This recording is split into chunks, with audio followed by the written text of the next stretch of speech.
Jadi, di sini aku akan ngejelasin materi terkait komunikasi antar pribadi. Happy watching!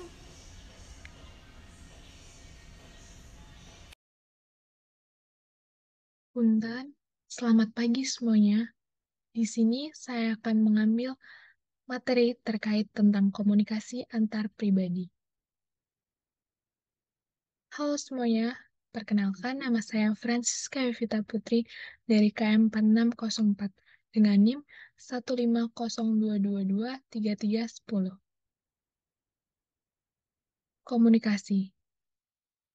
Pengertian komunikasi itu sendiri adalah bagian yang tidak dapat dipisahkan dari kehidupan manusia sebagai makhluk hidup. Komunikasi bisa dilakukan dengan dua cara. Yang pertama, secara langsung, dengan lisan atau verbal, sehingga memudahkan kedua belah pihak untuk saling mengerti. Yang kedua, secara tidak langsung, melalui media tertentu seperti bahasa tubuh, tulisan, telepon, radio, dan lain sebagainya.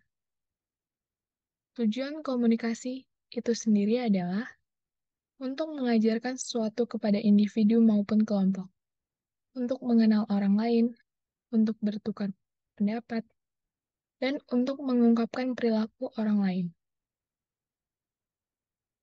Pengertian komunikasi antar pribadi sendiri adalah komunikasi antara orang-orang secara tatap muka yang memungkinkan setiap pesertanya menangkap reaksi orang lain secara langsung, baik secara verbal ataupun nonverbal. Menurut Joseph A. DeVito adalah buku The Impersonal Community Book, DeVito 1984-24. Komunikasi antar pribadi adalah proses pengiriman dan penerimaan pesan antara individu dan dalam kelompok, dengan beberapa efek dan umpan balik seketika atau segera. Tujuan komunikasi antar pribadi untuk mendapatkan respon atau umpan balik. Hal ini sebagai tanda aktivitas proses komunikasi itu sendiri. Bisa dibayangkan kalau tidak ada umpan balik saat kita berkomunikasi dengan orang lain. Tentu tidak mungkin. Untuk melakukan antisipasi setelah mengevaluasi respon atau umpan balik, setelah apa yang kita lakukan, mengetahui nyaman tidaknya satu sama lain.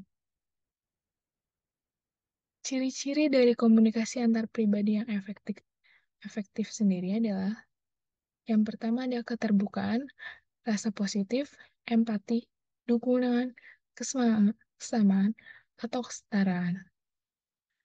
Yang pertama, keterbukaan itu sendiri adalah keterbukaan merupakan kemauan menanggapi dengan senang hati informasi yang diterima di dalam menghadapi hubungan antar pribadi itu sendiri.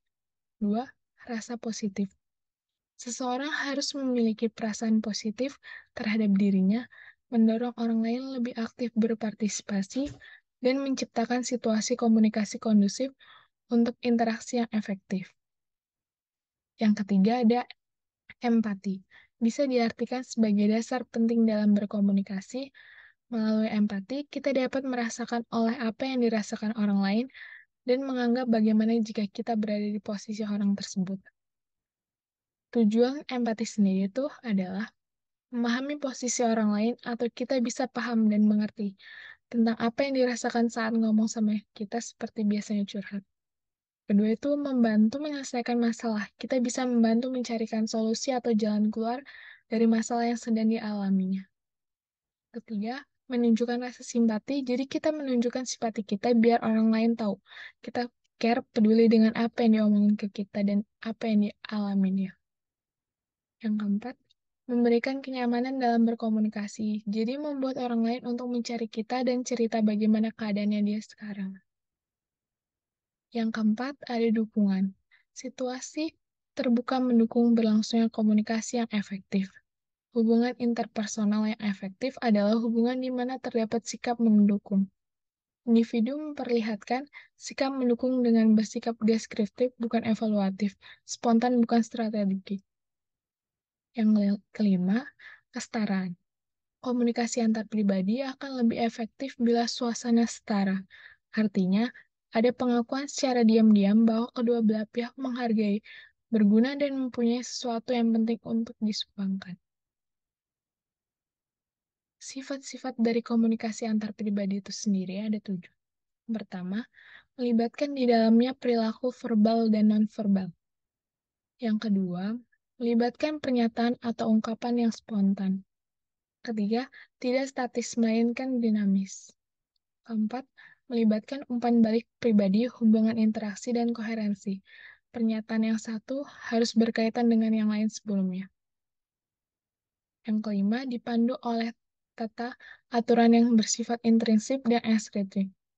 Keenam, merupakan suatu kegiatan dan tindakan, dan yang terakhir adalah melibatkan di dalamnya bidang persuasif. Peranan dalam komunikasi antar pribadi membantu perkembangan intelektual dan sosial kita. Identitas atau jati diri kita terbentuk dalam lewat komunikasi dengan orang lain. Selama berkomunikasi dengan orang lain, secara sadar maupun tidak sadar kita mengamati, perhatikan dan mencatat dalam hati semua tanggapan yang diberikan oleh orang lain terhadap diri kita. Kita menjadi tahu bagaimana pandangan orang lain itu tentang diri kita.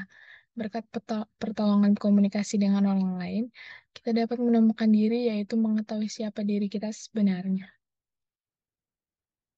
Hubungan konsep diri dalam komunikasi antar pribadi, yakni akan kemampuan mengatasi masalah, yakin, merasa setara dengan orang lain, menerima pujian tanpa rasa malu, menyadarkan bahwa setiap orang punya berbagai perasaan, keinginan, dan perilaku yang tidak seluruhnya disetujui oleh masyarakat.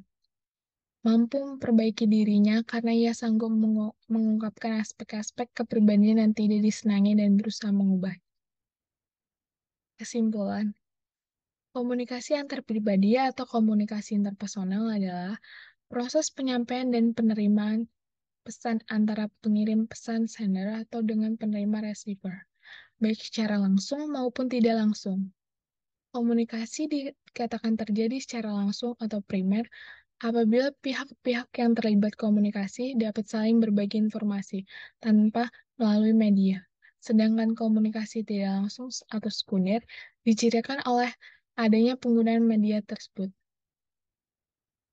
Sekian yang dapat saya sampaikan. Terima kasih atas perhatiannya. Selamat pagi.